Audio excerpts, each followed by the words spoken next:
1.4.8 La violencia sexual en el conflicto armado. Cuerpos marcados por la guerra.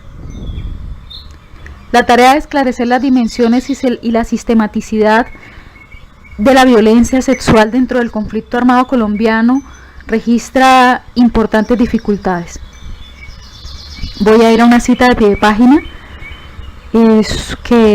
a la que remiten el informe Basta Ya. Es la cita de pie de página número 104 que aparece en la página 77. Dice lo siguiente: generalmente las comisiones de la verdad y otros organismos interesados en hacer seguimiento a la violencia que se ejerce contra la mujer en el marco de conflictos armados o en el marco de regímenes autoritarios han establecido un conjunto de prácticas que constituyen violencia sexual y que el Estatuto de Roma recoge para guiar las acciones de la Corte Penal Internacional. Este conjunto se expande a medida que se conoce más sobre los ejercicios violentos de contenido sexual que los actores armados o las dictaduras cometen. Por esta razón, la lista que aparece a continuación no es definitiva y representa más bien el mínimo de prácticas que constituyen violencia sexual en este momento histórico.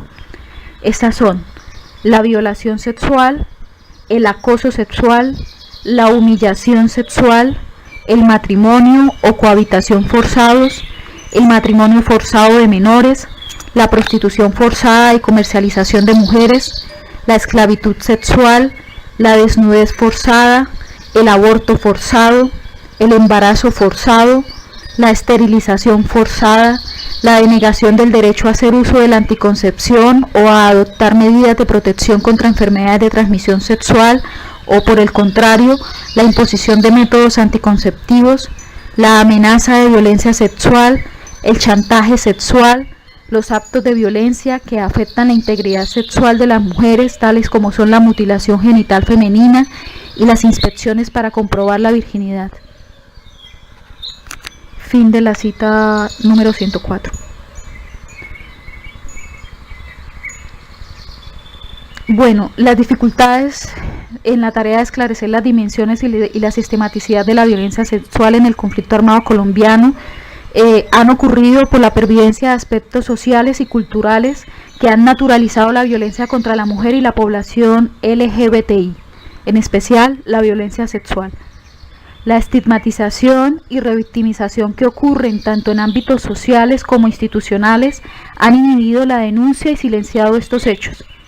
Los arreglos de género que imperan en el entorno social de la víctima sesgan la percepción del hecho victimizante como hecho de violencia. La víctima es a menudo culpabilizada de lo que le ha ocurrido y con ello se libera al victimario de su responsabilidad.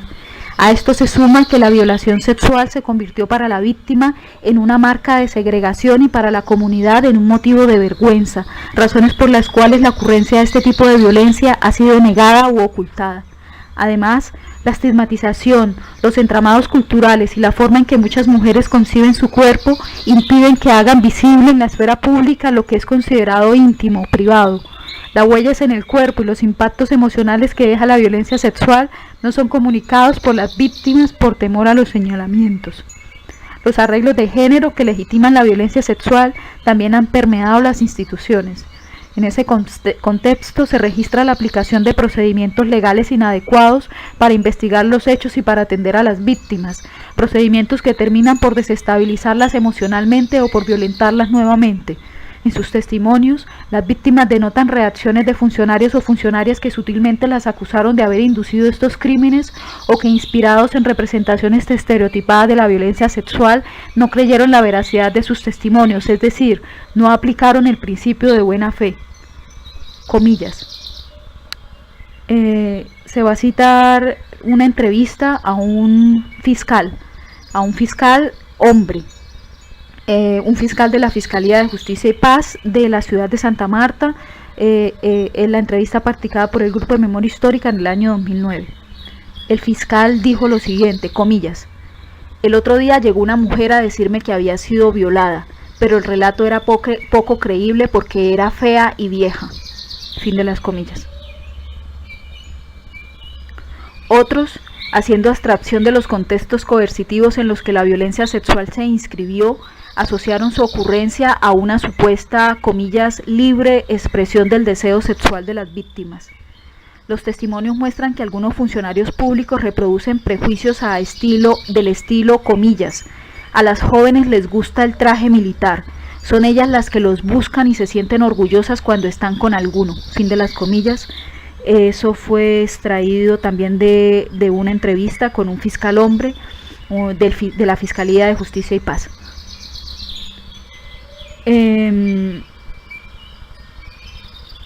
Bien, entonces, los testimonios muestran que algunos funcionarios públicos reproducen prejuicios de ese estilo, desestimando con estas generalizaciones los casos en que la ostentación cotidiana de las armas y el dominio violento configuraron un contexto coercitivo y autoritario que ponía en entredicho la supuesta, comillas, libre aquiescencia de las víctimas. A pesar de estos obstáculos, el trabajo de campo realizado por el Grupo de Memoria Histórica recogió una memoria testimonial que permitió registrar la ferocidad y la brutalidad con la que estos crímenes fueron y siguen siendo cometidos. A los testimonios desgarradores que se registraron en el capítulo 4 de este informe, ahora se agregan las cifras. Como se observa en la figura 12, el registro oficial cuantitativo resulta alarmante y rebate el falso imaginario de que la violencia sexual en el conflicto armado ha sido un fenómeno aislado, accidental o marginal. Las 1.754 víctimas incluidas en el registro único de víctimas, de las cuales 733 fueron víctimas entre los años 1985 y el año 2012, y las otras 821 no cuentan con año de ocurrencia identificado. Esas 1.754 víctimas incluidas en el registro único de víctimas contrastan con las 96 víctimas confesadas por los paramilitares en sus versiones libres en el marco de la Ley 975 del año 2005 y las 142 documentadas por varias organizaciones de derechos humanos para el anexo reservado del Auto 092 del 2008 de la Corte Constitucional sobre Violencia Sexual. Los casos documentados por el GMH corroboran que la violencia sexual tiene un impacto diferenciado de tipo simbólico en sociedades patriarcales como la colombiana. La connotación social y cultural asociada a este tipo de acto de degradación y de castigo para las mujeres, pero también de humillación al enemigo hombre o a su comunidad, hacen de esta modalidad de violencia una acción que potencia las repercusiones o daños que provoca la eliminación física o la tortura no sexual. Con la violencia sexual hay un cálculo estratégico por parte de los actores armados que hace de ella un arma de guerra contra las mujeres. Es además una práctica extendida y sistemática, tal y como lo expresó la Corte Constitucional en el Auto 092 del año 2008 de la siguiente manera, comillas. La violencia sexual contra las mujeres es una práctica habitual, extendida, sistemática e invisible en el contexto del conflicto armado colombiano, así como lo son la explotación y el abuso sexuales por parte de todos los grupos armados ilegales enfrentados y en algunos casos por parte de agentes individuales de la fuerza pública, fin de las comillas. Además de reconocer la magnitud de los hechos de violencia sexual, es crucial registrar la variación entre grupos armados en su uso y modalidades. Si bien el registro cuantitativo muestra una baja cobertura en cuanto a la distribución de responsabilidades, el registro testimonial del trabajo de campo del GMH revela indicios que ponen de presente la alta prevalencia de los grupos paramilitares en este tipo de acciones, seguidos de las guerrillas y los miembros de la fuerza pública. En cada uno de los casos se observan patrones muy distintos en términos de motivaciones y modalidades. De los 63 casos de víctimas de violación sexual documentados por el GMH en el departamento del Magdalena entre 1990 y el año 2005, 40 fueron perpetrados por grupos paramilitares, 4 por las guerrillas, 4 por miembros de la fuerza pública, 1 por grupos paramilitares y miembros de la fuerza pública, y los 14 restantes no tienen un autor identificado. Por su parte, el anexo reservado del Auto 092 de la Corte Constitucional sobre Violencia Sexual en el conflicto armado, luego de ser revisado, depurado y actualizado por el GMH, permite identificar 142 casos entre los años 1990 y el año 2010. Entre estos 142 casos, 129 fueron perpetrados por los grupos paramilitares, mientras que 13 fueron perpetrados por las guerrillas. En contraste con lo anterior, el registro único de víctimas reporta presunta autoría en 748 de los 1.758 casos registrados. Entre estos, 370 fueron perpetrados por las guerrillas, 344 por los grupos paramilitares, 8 por miembros de la fuerza pública y por más de un autor y 19 por otros. Esta distribución pone de manifiesto que la violencia sexual perpetrada por las guerrillas pudo haber sido menos visible que la de otros actores armados. En el caso de los paramilitares, la violencia sexual se practicó en distintos contextos con diferentes objetivos. Primero, para atacar a las mujeres por su condición de liderazgo. Segundo, para destruir el círculo afectivo de aquellos considerados como enemigos. Tercero, para, comillas, castigar conductas transgresoras o ignominiosas desde la perspectiva de los actores armados. 4. Violencia sexual articulada a prácticas culturales. 5.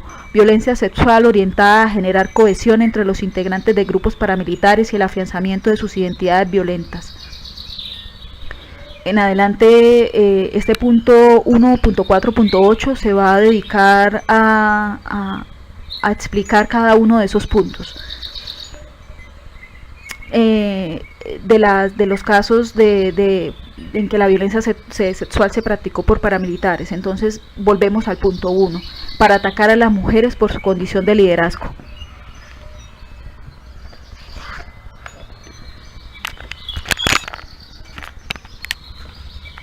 En este caso, han sido víctimas de violencia sexual mujeres indígenas que ocupan un lugar de autoridad dentro de sus pueblos, así como mujeres líderes que representan un grupo social específico, una fuerza política o que cumplen un papel central en la comunidad, tales como ser maestras, parteras o promotoras de salud. Ellas son victimizadas porque son voceras de reclamos colectivos o desempeñan un papel central en la reproducción de la vida social y cultural de una comunidad. Por ejemplo, en la masacre de Bahía Portete perpetrada el 19 de abril del año 2004, el bloque norte de las autodefensas usó la violencia sexual de manera premeditada y estratégica contra mujeres líderes seleccionadas para devastar física y moralmente a las comunidades y provocar así su destierro. El informe del GMH refiere que en este caso, comillas, los victimarios atacan acudiendo a la tortura sexual y mediante mecanismos como el cercenamiento de extremidades y de órganos asociados a la sexualidad o la incineración de los cuerpos de los muertos. De esta manera, mediante el ataque violento y el asesinato de mujeres, se mancha también su cuerpo como territorio y el territorio se desacraliza. Fin de las comillas. Segundo objetivo de la violencia sexual practicada por los paramilitares: para destruir el círculo afectivo de aquellos considerados como enemigos. En casos de mujeres estigmatizadas como novias o familiares de presuntos enemigos, los paramilitares practicaron la tortura e incluyeron en esos eventos ejercicios de violencia y humillación sexual. Así ocurrió en la masacre de El Salado, en los Montes de María, con una joven acusada de tener un vínculo sentimental con un comandante guerrillero, y también ocurrió así en la masacre de Trujillo con la sobrina del sacerdote Tiberio Fernández Mafla, quien fue sometida a distintos vejámenes sexuales en presencia de su tío. En estos casos, la identidad del adversario se transfirió a las mujeres víctimas señaladas de tener vínculos afectivos con el enemigo. A través de ellas, los paramilitares buscaron humillar, desmoralizar y herir al otro, prolongando el sufrimiento del comillas enemigo en los suplicios de los suyos. Tercer objetivo de los paramilitares al cometer actos sexuales: para castigar conductas transgresoras o ignominiosas desde la perspectiva de los actores armados. Además de violentar a las mujeres tildadas de estar involucradas emocionalmente con el supuesto enemigo, los paramilitares usaron violencia sexual para castigar a mujeres que tuvieran conductas juzgadas por los comandantes como inapropiadas o inaceptables dentro del comillas buen orden que ellos deseaban imponer. Este último ejercicio de violencia sexual en el proceso de la construcción de un nuevo orden social se documentó en Putumayo, en Magdalena y en los Montes de María. En esta última región, las mujeres de Rincón del Mar y Libertad, corregimientos de San Onofre, Sucre, fueron tildadas de comillas chismosas, brinconas, infieles, peleoneras y brujas, señalamientos que fueron utilizados por los comandantes paramilitares para ejercer violencia sexual. El cuerpo, la forma de vestir y los ritmos de vida fueron regulados por los paramilitares. Las mujeres fueron víctimas de la imposición de un particular código de conducta, con el fin de controlar y castigar a las mujeres señaladas de transgredir el comillas orden deseado. Los paramilitares también desplegaron otros castigos físicos diferenciados por sexo, que incluían desde ejercicios de estigmatización pública, esclavización laboral y trabajos forzados domésticos, hasta violencia sexual y esclavitud sexual. El caso de Rincón del Mar es ejemplo de ellos. se va a hacer lectura de un fragmento de una entrevista, de la entrevista número 13 que se practicó a una mujer adulta en el departamento de Sucre en el año 2010. Comillas. Alias el flaco me ofendía demasiado, me decía hijo de puta, usted es para cuidar a los hijos, no para andar en fiestas. A otra muchacha que rapó ese día, la rapó en la calle, en público, a las 10 de la mañana. Aquí en el pueblo solo fue a nosotras 3, solo ese día 31 de octubre de 2004. Cuando me hicieron eso yo tenía 2 meses de embarazo. Yo tenía que usar pañoleta porque me daba pena que me vieran así, calva. Me sentía apenada con la gente de mi pueblo, ellos no me molestaban. Yo constantemente salía con pañoleta o con paño, yo no salía calva, pelada a la calle. Yo sufro de adormecimiento de cabeza, dolor de cabeza, quedé sufriendo de ese dolor de cabeza. Yo no dormía, temiendo, angustiada, desesperada. En el hospital yo dije que había sido el marido mío, no dije que los paramilitares, pero la doctora no me creyó, dijo que ella sabía qué era. Fin de las comillas. Sumado al escarnio público y la estigmatización, comandantes paramilitares impusieron multas económicas y violación sexual a modo de sanciones, tal y como lo documentó el GMH en Rincón del Mar. A continuación, un extracto de la entrevista número 5, practicada a líderes comunitarios en el mismo departamento de Sucre y en el mismo año 2010. Comillas. Las mujeres no podían pelear, les cobraba una multa y si no, se las llevaba para la finca. Marco Tulio Pérez, alias El Oso, no miraba.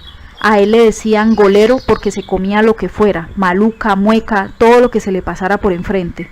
Toda mujer que discutiera o pagaba la multa o se la llevaba. Fin de las comillas. En la inspección de policía de El Placer, en Putumayo, los paramilitares también ejercieron violencia sexual y ejecutaron violaciones contra mujeres acusadas de guerrilleras, pero además a muchas las esclavizaron sexualmente y las obligaron a hacer tareas domésticas forzadas en condiciones ignominiosas. Así narró una mujer su experiencia. Entonces, el siguiente fragmento que será leído está incluido en el informe del GMH titulado El Placer, del Placer Putumayo. Comillas. Me llevó a una casa en El Placer, alias el indio me llevó a una casa en El Placer. Cuando entré me encontré con 4 mujeres de distintas edades, unas muy jóvenes y otras ya adultas. La casa era de color crema, era grande, había 4 piezas, un solar, una cocina, 2 baños, uno privado para ellos y un hueco. Cuando nos estaban violando nos decían, si no quieren que las echemos al hueco, cállense. Ese espacio visible y amenazante me acompañó todo el año que duré encerrada en esa casa. Llegaban borrachos, drogados, nos sacaban al patio, nos apuntaban con armas cortas y largas y nos cogían a la fuerza hasta encerrarnos en el cuarto que ellos quisieran, ellos escogían. Una vez me tocó con 3 hombres al mismo tiempo, pero la mayoría de veces llegaban tirando puertas y entraban al cuarto de la que quisieran y ahí caían. Se iban después de tener sexo, era muy duro, no podíamos salir a ninguna parte, pasábamos el día lavándoles los uniformes, limpiando la casa y cocinando para ellos, como una mujer, mejor dicho. Recuerdo que una muchacha de 15 años se suicidó, no aguantó. La mujer mayor era la que nos daba ánimo, era la única que podía salir de la casa. Fin de las comillas.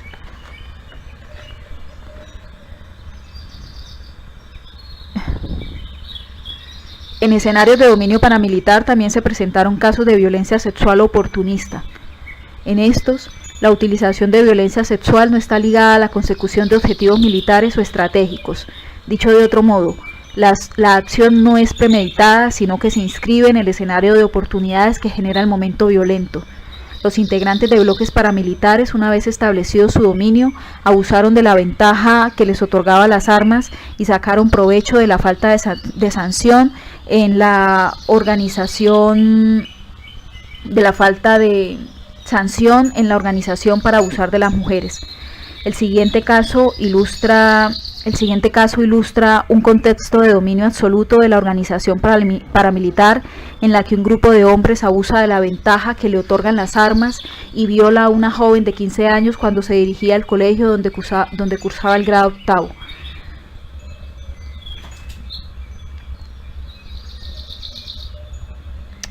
Comillas, uno de los hombres la agarró por las manos y el otro procedió a desnudarla toda. Uno de los hombres también se desnudó, el otro que la estaba agarrando se colocó en el marco de la puerta con otro hombre más, afuera habían más. Ese hombre salió de la casa con los dos que estaban en la puerta, luego entraban y salían y le decían: mamitas, tú sí estás buena. Después todos entraron y decían entre ellos que ahorita vas tú, como poniéndose turnos para violarla. Fin de las comillas. Cuarto objetivo que buscaban los paramilitares al cometer violencia sexual.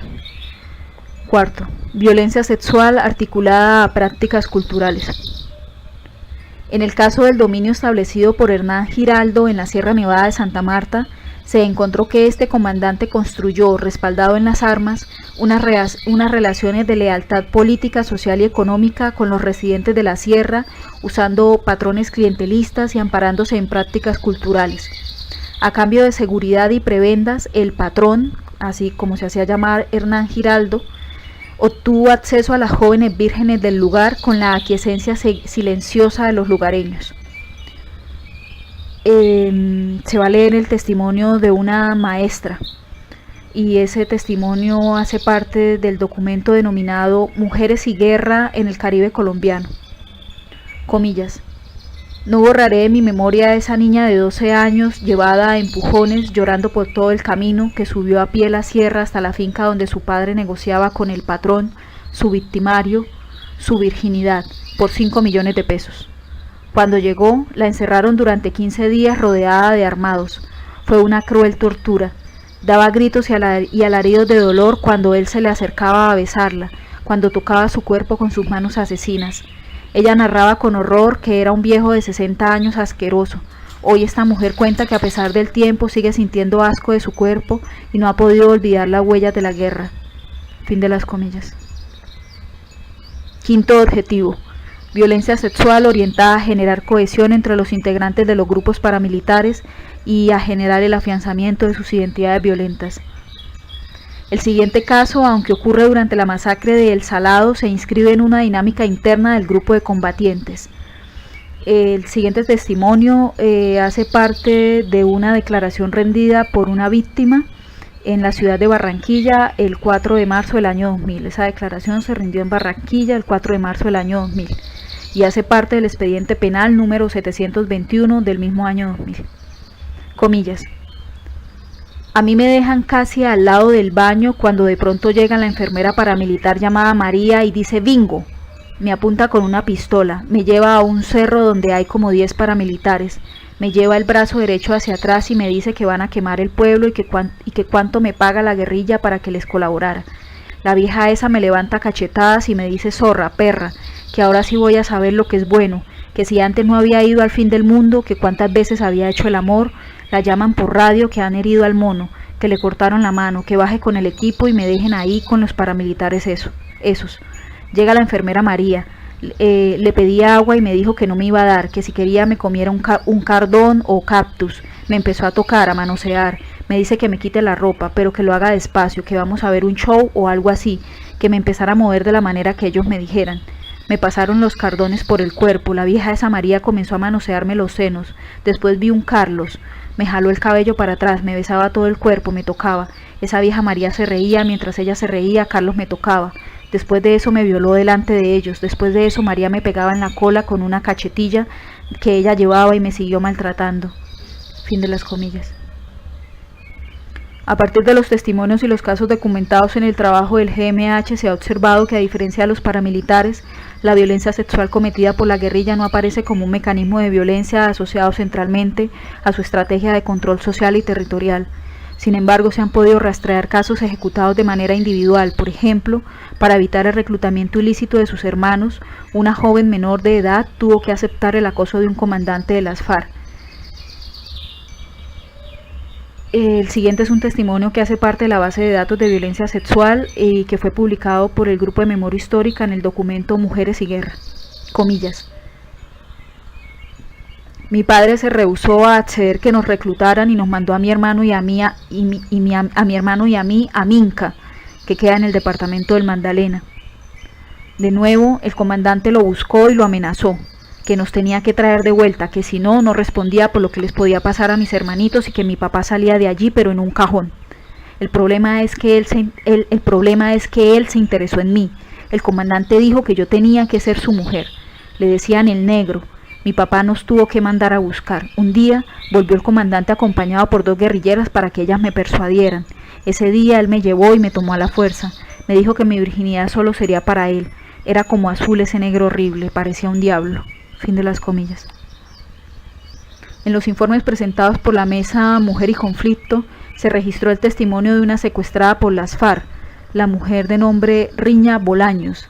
Ella afirmó lo siguiente, comillas: siempre se portó serio conmigo, pero los últimos 3 días de secuestro, aprovechando que los otros 2 guerrilleros que estaban con nosotros se fueron a realizar una misión, comenzó a acosarme, a decirme palabras obscenas y a abusar sexualmente de mí. Fin de las comillas. Aunque como lo sugieren los testimonios anteriores, la violencia sexual se practicó contra jóvenes civiles, también ocurrió dentro de las filas guerrilleras, de cuyos integrantes aproximadamente el 40% son mujeres. A través de informes de organizaciones de mujeres y de la revista Semana, se ha conocido que en las filas guerrilleras, particularmente en las FARC, prevalece la planificación y el aborto forzado. Esta organización obliga a las niñas y jóvenes que integran sus filas a usar métodos anticonceptivos y en caso de embarazo el aborto forzado es común. La participación de miembros de la fuerza pública en algunos casos de violencia sexual también ha sido registrada. El GMH conoció que miembros del Ejército Nacional fueron señalados como presuntos responsables en 4 casos de violencia sexual en el Magdalena, a lo que se suma un suceso que las víctimas describieron como realizado en conjunción con un grupo paramilitar. En 2 casos se trató de violaciones ejercidas contra poblaciones estigmatizadas como guerrilleros y las violaciones se combinaron con tratos humillantes y degradantes. En otros 2 casos, los militares, abusando de la ventaja que ofrecen las armas, violaron a 2 jóvenes, a una durante una fiesta para celebrar la Navidad y a otra en un camino veredal. En los informes de la Mesa Mujer y Conflicto se señalan casos que involucran a militares y policías. Uno de los casos más emblemáticos se registró el 2 de octubre del año 2010 en el municipio de Tame, en el departamento Arauca, cuando un oficial del Ejército Nacional abusó sexualmente de 2 menores de edad y asesinó con un machete a una de sus víctimas junto con sus hermanos de 6 y 9 años. En su documentación del caso, la Corporación Humanidad Vigente señala, comillas: el teniente Muñoz Linares la tomó de la nuca y la obligó a caminar hasta salir de su casa llevándola hacia la maraña. Tras alrededor de 20 pasos, procedió a vendarla con una pañoleta de color verde, a quitarle violentamente la blusa que tenía puesta y ante su negativa le propinó una bofetada, botó el fusil que portaba y la obligó a desnudarse. Ante la negativa de la menor volvió a bofetearla. Tras esto, la menor llorando se quitó su ropa y el teniente Muñoz Linares procedió a accederla carnalmente y violentamente. Fin de las comillas. Las variaciones entre paramilitares, guerrilleros e integrantes de la fuerza pública registradas en testimonios y en cifras confirman la tesis de que los hombres que cometen estos crímenes, más que responder a instintos irrefrenables desatados en medio del conflicto armado, están reaccionando a incentivos o sanciones que han establecido los comandantes y las dirigencias de cada una de las organizaciones armadas. Las representaciones de la feminidad y la masculinidad que las organizaciones inculcan en sus integrantes en los entrenamientos militares, las estrategias militares que utilizan para derrotar a sus enemigos y establecer sus dominios, los repertorios de regulación social que aplican para mantener su dominio, el comportamiento de los comandantes frente a las mujeres, entre otras circunstancias, promueven o inhiben la ocurrencia de la violencia sexual.